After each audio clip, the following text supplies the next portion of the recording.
상쾌한 아침 원주에서 출발합니다.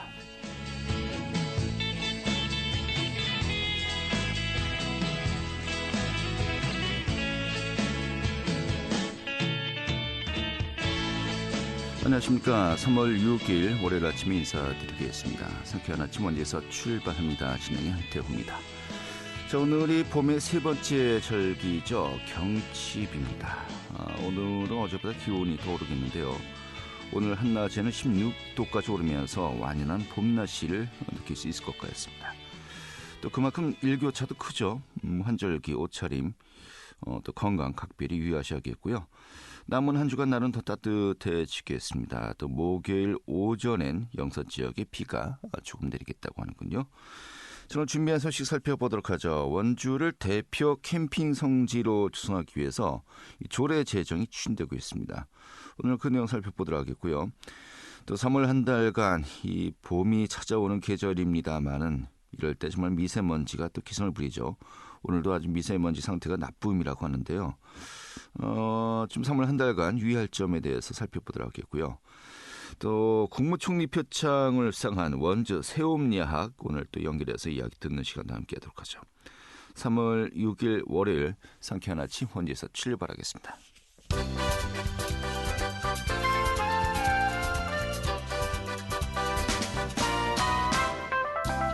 오늘의 뉴스입니다.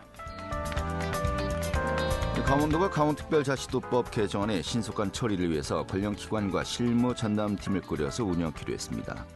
전담팀은 강원도 특별자치국을 비롯해서 도출신 국회의원실, 국무조정실, 강원지원과가 참여해서 20명 규모로 구성될 예정입니다.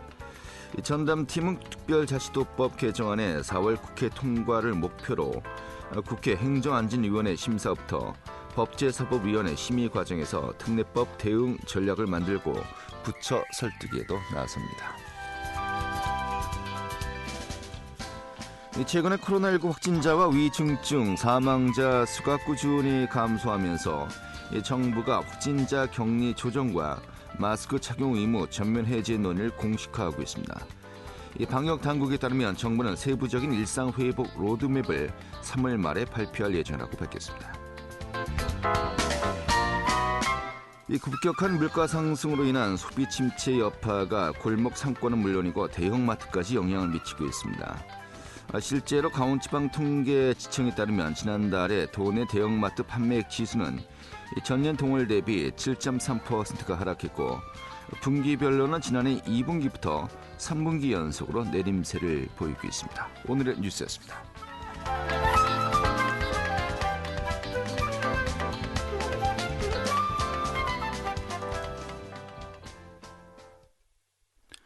네, 원주를 대표 캠핑 성지로 추송하자는 목적의 조례가 제정된다고 합니다. 원주시의회 의원들이 최근에 또 야영장 육성 및 지원 조례 제정을 위해서요. 지역의 등록 캠핑장 대표들과 간담회를 가지기로 했다고 하는데 오늘 그 내용 살펴보도록 하겠습니다. 원주시의회 손중기 의원 연결하겠습니다. 의원님. 네, 안녕하세요. 네, 반갑습니다.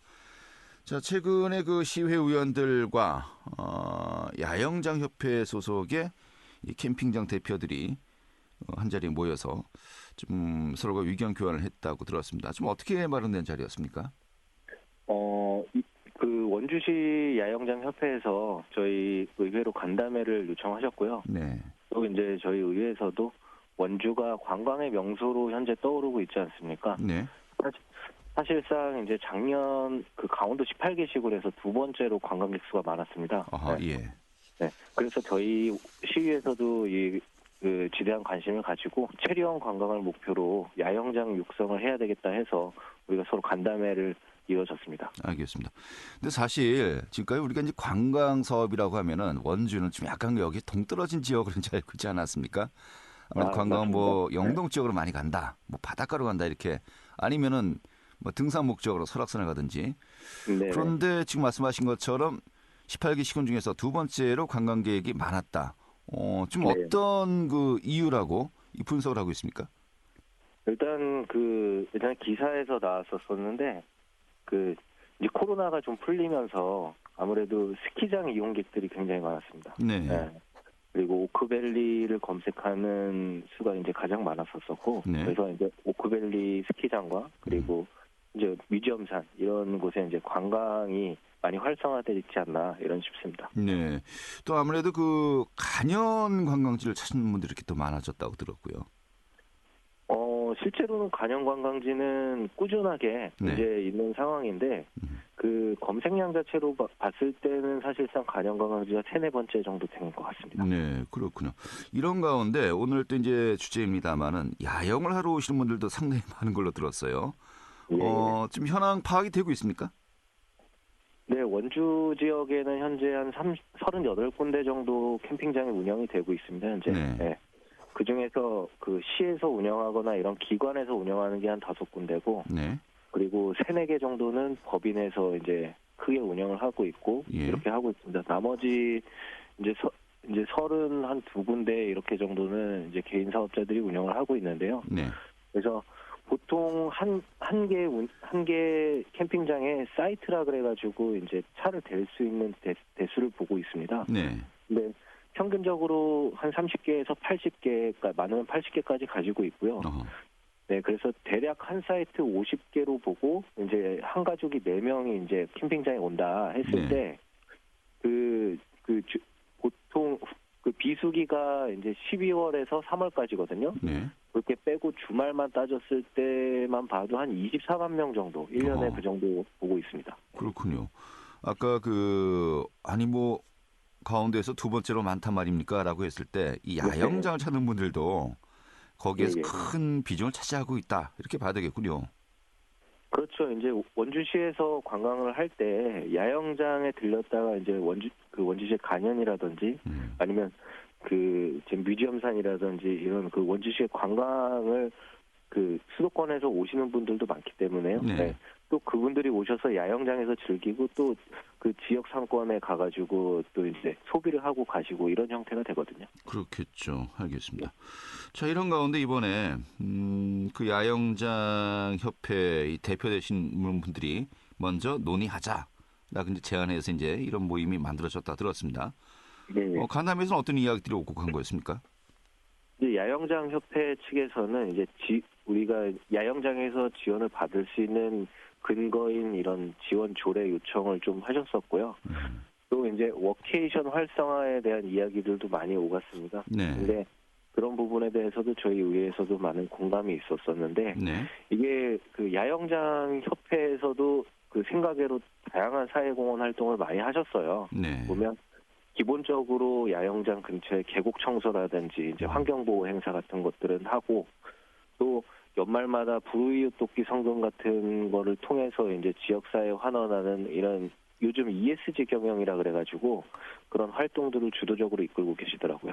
네, 그렇군요. 여러 가지 뭐 많은 또 사회 활동도 하고 있다라는 것인데, 네. 그러면 이제 좀 야영장 사업이 좀 더 활성화되기 위해서 뭔가 조례에 이 지원 근거를 또 만들어 달라는 거 아니겠습니까? 예. 구체적으로 어떠한 그 지원이 가능하고요. 또 어떤 것들이 가장 또 시급하다고 이야기를 하던가요? 일단 먼저 육성을 위해 시급한 것들을 하나 말씀을 드리면요. 이건 조례와는 좀 상관이 없는 건데 네. 의외로 이제 여러 가지 지원이 필요하겠지만은 방역 문제가 좀 시급하다고 합니다. 네. 방역이 이제 코로나 방역이 아니고요. 네. 이게 캠핑장 나무나 숲이 이제 시유림 같은 것들이랑 연결이 돼 있잖아요. 네. 그러다 보니까 벌레들이 이제 이게 국경이 없다 보니까 캠핑장에 벌레가 막 난입해가지고 이제 네. 그거에 대한 방역 조치를 좀 해달라는 요청이 가장 컸습니다. 아무래도 숲 가까이에서 아니면 또 숲의 한가운데에서 야영하는 경우가 많으니까요. 예. 맞습니다. 그래서 이걸 알아보니까 각 면 단위에서는 방역이 좀 어려운 부분들이 있어요. 이게 방역차도 모자라고 또 근처에 꿀벌 농장들이 많거든요. 예. 그러다 보니까 방역을 했을 때 벌이 죽으면은 또 이제 그렇죠. 그 재산상의 손해를 입힐 수 있으니까 아무래도 그 꿀을 따는 그 시기를 맞춰가지고 그래서 방역을 했으면 좋겠다라는 의견이 있었습니다. 네. 좀 세심한 관리가 필요하겠군요. 네. 예. 그리고 뭐 야영장 뭐 홍보라든지 광고 지원, 또 이제 공모 사업 같은 것도 이제 적극 참여할 수 있도록 해달라고 했는데 야영장과 함께 연결할 수 있는 이 공모 사업은 어떤 것들이 있는 겁니까? 야영장과 함께 할 수 있는 것들은 이제 개보수 지원이라든지, 네. 뭐, 시에서 운영하는 화재에 대한 지원이라든지, 그리고 활성화할 수 있는 프로그램 이런 것들이 있는데, 사실상 기존의 개보수나 이런 것들을 지원을 해주긴 했었거든요. 네. 근데, 먼저 말씀드렸다시피 대부분 영세 사업자이시고, 또 이제 선정이 많이 어려워가지고, 이제 앞으로 개보수 지원 같은 거, 그리고 또 하나 떠오르는 이제 워케이션이라고 그래가지고 이제 그 관광을 네. 하고 야영을 하면서 이제 일을 할 수 있는, 그런 분위기를 조성할 수 있는 사무 지원이라든지, 네. 그런 여러 가지 그 야영장들에 대해서 폭넓은 대상한테 지원할 수 있도록 그런 조례를 좀 담으려고 합니다. 알겠습니다. 또 중요한 그 건의 내용 중에 하나가 미등록 야영장 단속의 필요성을 제기했어요. 네. 좀 등록되지 않은 야영장들이 좀 있나 봐요. 근데 지금 등록되지 않은 야영장들이 꽤 있습니다. 이게 그 미등록에 관련된 것 자체가 시에서 민원 접수만으로 단속을 하거든요. 네.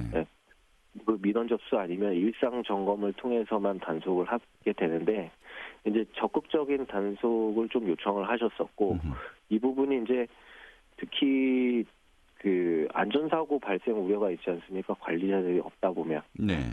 그래서 관리자들이 꼭 상주를 해야 되는 캠핑장들이어야 하는데, 이제 관리자가 없으면, 최근에 이제 그 문막둔치라든지 부르둔지 같은 데도 100팀, 200팀 가는 사이트거든요. 네.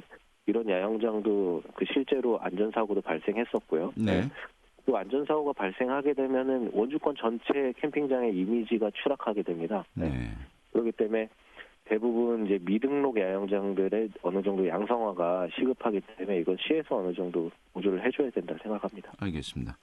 자, 이런 가운데 이런 내용들을 논의하고 좀 다듬어서 조례안을 이제 발의하겠다는 거 아니겠습니까? 네. 향후에 그 절차, 뭐 어떤 일정들이 남아 있을까요? 이제 지금 아직 그 저 야영장 협회 측이랑 더 그 간담회를 가지고요. 또 계속 상의를 해봐야지 되는데요. 네. 실질적인 도움을 드리기 위해서. 근데 그 4월이나 5월쯤에 해가지고 조례안 발의가 예정돼 있고요. 네. 그 전에 뭐 5분 발언이라든지 이런 걸로 해서 좀 그 야영장의 활성화대해서 좀 이슈화를 시키려고 합니다. 네. 이게 또 국민의힘과 민주당 좀 서로가 또 이게 논의가 돼야 할 것 같은데요. 좀 그런 부분은 크게 문제는 없을까요? 그 부분은 뭐 그 캠핑장 자체가 지원이라고 하면은 뭐 캠핑업계만 개보수 지원을 해주냐 이런 네. 얘기가 나올 수 있죠. 이제 예. 개인 사업자이시고. 예. 그렇지만 이제 캠핑장 방문하는 방문객 수가 많을수록 국내 주민 소득이랑 지역 경제에 크게 이바지를 하거든요. 네. 그러다 보니까 저희 민주당에서도 국민의 의원들을 설득해야 되는 게 맞고, 그리고 우리도 어쨌든 지역 경제 활성화 그 소상공인들과 그 이런 것들이 다 연계가 돼 있다 보니까 네. 그런 부분을 통해서 같이 논의를 해봐야 되는 부분인 것 같습니다. 알겠습니다. 이런 부분들이 좀 잘 마무리가 돼야 할 것 같고요. 네. 뭐 지역 경제 활성화 차원에서 또 캠핑을 하러 오시기가 정말 좋은 또 입지임에도 불구하고 뭐 구슬이 서말이라도 뭐 깨어야 이제 보배라는 이야기도 있습니다만은 이것을 잘 꿰자는 거 아니겠습니까 앞으로? 네. 조례 제정과 더불어서 향후에 좀 관광 인프라, 좀 캠핑과 관련해서 어떻게 더 발전시킬 좀 보관 어떤 고민들이 있을까요? 일단은 아까 말씀드렸던 미등록 캠핑장 단속 부분에 대해서 말씀하셨잖아요. 네. 근데 이제 미등록 캠핑장도 문제지만 등록 캠핑장에 대해서도 시에서 오폐수 점검이라든지 이제 영업장 점검을 하잖아요. 네. 근데 한창 성수기 때 진행하는 게 또 문제가 돼요. 아하. 이 요식업 업체 같은 경우에는 외식업 중앙회 같은 곳에서 일괄 관리를 하게 되거든요. 네. 그래서 사실상 영업에 방해가 되지 않는 선에서 지도 점검이 이루어지는 반면에 이제 캠핑장 같은 경우에는 불시에 그 한창 성수기 때 손님이 몰릴 시기에 이제 지도 점검이 이루어지다 보니까 네. 실제로 영업 피해도 발생하고 있는 실정이고요. 이게 애매하네요 또. 사람들이 네네. 많이 몰려 있을 때 제대로 운영되고 있냐 또 이제 이것을 점검할 필요성도 있는 것 같기도 하고요. 그래서 그 저희가 이제 캠핑장에 놀러 가거나 이제 펜션에 놀러 가거나 숙박업체 놀러 갈 때는 저희도 그런 거를 몰랐지만 운영하시는 분들의 입장에서는 상당히 애로사항이 많더라고요. 알겠습니다. 잘 논의가 좀 이루어져야 되겠네요. 알겠습니다. 네. 오늘 이렇게 정리하겠습니다. 고맙습니다. 네, 감사합니다. 네, 원주시의회 손준기 의원이었습니다. 알찬 정보, 생생한 현장의 소식을 전해드립니다. 리포터 현장. 네, 날이 따뜻해지고 정말 완연한 봄날씨를 느낄 수 있습니다만 이럴 때 또 불청객이 찾아오죠. 매년 3월 미세먼지 계절관리제 총력 대응 기간인데요. 특히 원주 지역 같은 경우는 지형적인 영향으로 또 미세먼지가 나쁜 단계를 보이는 날이 상당히 또 많은 편입니다. 이런 건데 원주 지방환경청이 미세먼지 저감을 위한 대응을 또 실시한다고 하죠. 오늘도 그 내용 살펴보도록 하겠습니다. 취인희 리포터 어서 오시죠. 네, 안녕하세요. 네. 자, 3월에 미세먼지 발생이 좀 많은 것을 대비해서요. 원주환경청이 미세먼지 대응에 총력을 기울인다고 들었습니다. 오늘도 좀 나쁜 단계라고 하는데 먼저 그 배경부터 먼저 설명해 주시죠. 네, 1년 중 3월은 미세먼지의 농도가 가장 높고 미세먼지 나쁨 일수가 가장 많이 발생하는 달입니다. 그래서 특별한 관리가 필요한데요. 미세먼지로 인한 건강 문제는 바로 나타나지 않기 때문에 경각심을 갖지 않기 쉽지만 여러 가지 질환을 일으킬 수 있습니다. 특히 초미세먼지는 입자가 미세해서 코 점막에서 걸러지지 않고 바로 흡입되면 뇌까지 직접 침투하기 때문에 천식이나 폐 질환을 일으킬 수 있는데요. 올해는 특히 기온이 평년보다 높거나 비슷할 것으로 전망되면서 미세먼지의 대기 정체 가능성이 높습니다. 또 중국이 위드 코로나 정책으로 전환하면서 산업과 개인 활동이 늘어서 미세먼지의 배출량도 크게 늘어날 것 같은데요. 이 때문에 이번 봄철 초미세먼지의 고농도 발생 상황에 따른 대비가 필요할 것 같습니다. 이에 원주환경청은 3월 동안 미세먼지 계절관리제를 실시하는데요. 특히 강원도에서 발생하는 미세먼지는 농업 잔재물을 소각할 때 발생하는 경우가 가장 많다고 해서 이를 집중적으로 단속할 예정이라고 합니다. 원주환경청 환경관리과 김단비 연구사에게 이야기 들어봤습니다. 미세먼지 계절관리제 기간 동안 드론이나 이동 측정 차량과 같은 첨단 감시 장비를 활용해서 대기오염물질을 다량 배출하는 사업장이 밀집해 있는 산업단지를 감시하고 또 배출가스 내의 미세먼지나 질소산화물 저감을 위해서 공사장에서 사용하는 노후 건설기계의 사용을 제한하는 점검을 하고 있습니다. 특히 강원도 지역은 미세먼지 배출량 중에서 생물성 연소를 최소화하기 위해서 배출량이 많은 시군을 대상으로 현수막을 게시하거나 리플렛을 배포하거나 마을 회관에서 어르신들께 불법 소각 시에 발생되는 미세먼지의 문제점이나 건강에 안 좋은 점들을 소개하는 캠페인을 집중적으로 추진하고 있습니다. 네, 저 캠페인도 실시하고요, 또 홍보 활동도 적극적으로 한다는 건데 구체적으로 어떻게 좀 어떤 내용으로 진행된다는 겁니까? 네, 원주환경청은 미세먼지를 줄이기 위한 정책 홍보와 또 국민들의 참여를 위해서 현장 캠페인과 환경 교육을 실시하는데요. 초등학교를 대상으로 미세먼지 바로 알기 교실도 운영합니다. 미세먼지에 대한 이론 교육과 체험 활동을 진행하는데요. 교실에 화분 심기나 친환경 생활 소품 만들기처럼 일상 속에서 미세먼지를 줄이기 위한 실천 활동을 체험할 수 있도록 하고 있습니다. 또 시민들과 지키는 푸른 하늘이라는 슬로건을 내세워서 홍보 활동을 하고 있습니다. 가까운 거리는 걷거나 자전거를 이용하고 또 실내 온도는 18도에서 20도를 지키면서 낭비 전력을 줄이는 습관을 갖도록 하고요. 미세먼지 발생에 치명적인 쓰레기 불법 소각이나 불법 배출을 발견하면 128번으로 신고해서 미세먼지 줄이기에 동참해 주시면 좋을 것 같습니다. 미세먼지 발생과 예방에 관한 시민 이야기 들어봤습니다. 산책하는 거 진짜 좋아해요. 괜히 눈이 따갑기도 하고 날도 뿌여지고 눈도 아프고 코 기관지염도 많이 와가지고 이게 다 미세먼지 때문이구나라고 좀 실감을 하긴 했었어요. 그래서 공기청정기 같은 것도 좀 구매를 해서 해볼 생각이고, 근데 무조건 기본은 손 씻기잖아요. 손 씻기는 건 무조건 생활 습관화 되어야 하고, 그때는 그냥 손세정제 조그마한 거 들고 다니고 웬만하면 손 안 씻으면 눈 만지려고 하진 않아요. 정부에서 말하는 여기서 껴라 여기서 껴라 하는 공간에서 마스크 끼고 밖에서도 마스크를 껴야 될 것 같기도 하고 그러더라고요. 네, 자 3월 앞서 이야기했습니다만 미세먼지 발생이 특히 많은 시기 아니겠습니까? 또 외출 시에는 위생관리 특별히 또 신경 쓰셔야 될 것 같습니다. 네, 오늘 이렇게 정리 아주 잘 들었습니다. 네, 감사합니다. 네, 취인의 리포터였습니다.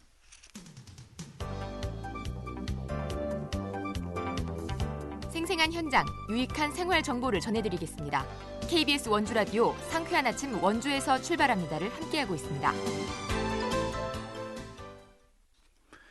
네, 원주의 세움야간학교 30년 넘게 묵묵히 배움의 기회를 제공하고 있는데요.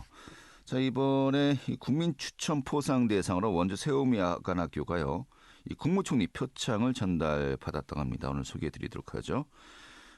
이 세움야간학교의 이연난 교장 선생님 연결하겠습니다. 여보세요? 네, 안녕하세요. 네, 반갑습니다. 자, 이번에 국민 추천 포상 시상식에서 우리 세움야간학교가 국무총리 표창을 수상했다고 들었습니다. 먼저 이 학교 어떤 곳인지 소개부터 해주시죠. 저희가 설립된 지가 1986년도에 설립이 되었는데요. 네. 그 당시에는 이제 뭐 생활고로 공부를 포기하신 분들이 많았어요. 네. 그래서 이분들을 위해서 연세대학교 학생이나 교직원하고 목사님들이 중심이 되어서 설립이 되었었고요.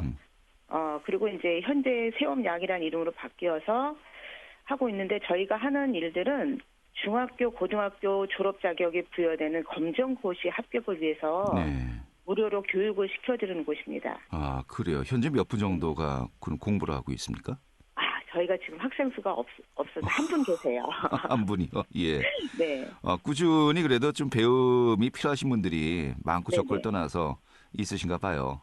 네네, 맞습니다. 현재 배우시는 분은 그 연령대가 어떻게 되십니까? 60대세요. 고령이시군요. 네네. 그러면은 선생님은 몇 분 계십니까? 6분 계세요. 6대 1로 수업을 하는 건가요, 그러면은? 네, 개인 맞춤입니다. 알겠습니다. 그럼 이번은 그 중학교 검정고시를 준비하는 건가요? 고등학교 검정고시를 준비하는 건가요? 고등학교 검정고시세요. 고등학교 검정고시요. 네. 근데 사실 60이 넘어서 고등학교 검정고시를 본다. 이게 본인의 그 각오, 의지가 정말 중요한 거 아니겠습니까? 네, 맞습니다. 왜 그 공부를 뒤늦게 네. 하신다는 건가요? 대부분들이 이제 그 연령대는 많지는 않으시지만 예전에 좀 이제 형제들이 많으면 공부를 하기가 힘드셨었나 봐요. 예, 네. 예. 그래서 이제 어느 정도 여유가 되시니까 시간도 되시고 해서 못 배웠던 거를 배우고 싶다고 네. 하셔서 오셨어요. 알겠습니다.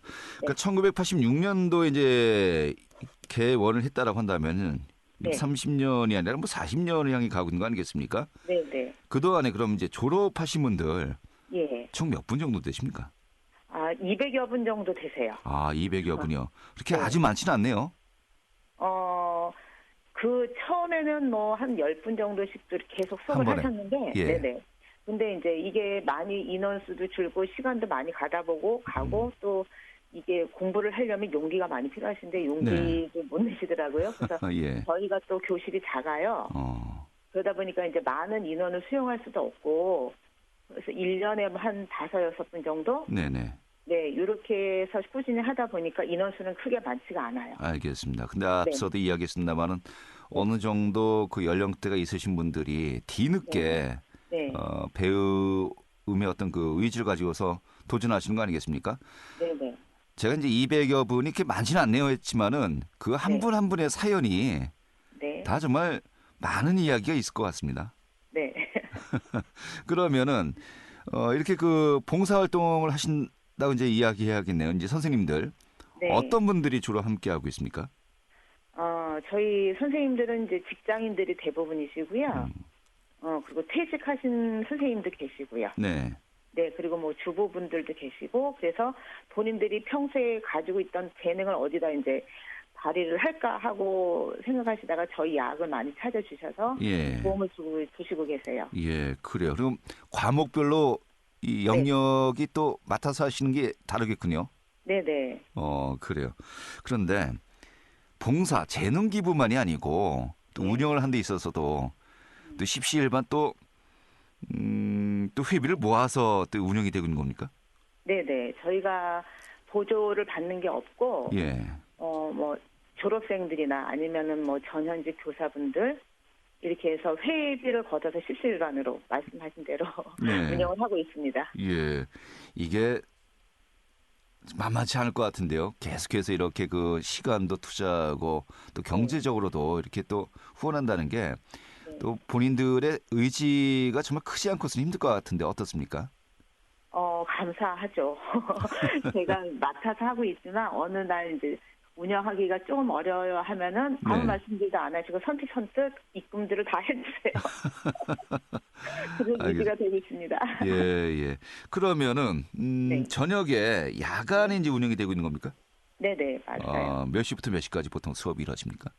저희가 7시부터 10시까지 수업을 하고 원래 기준은 7시부터 10시까지예요. 네. 네, 그리고 월요일부터 금요일까지 수업을 하고 있는데 저녁에 일들을 하고 오시는 학생분들이 계세요. 네네.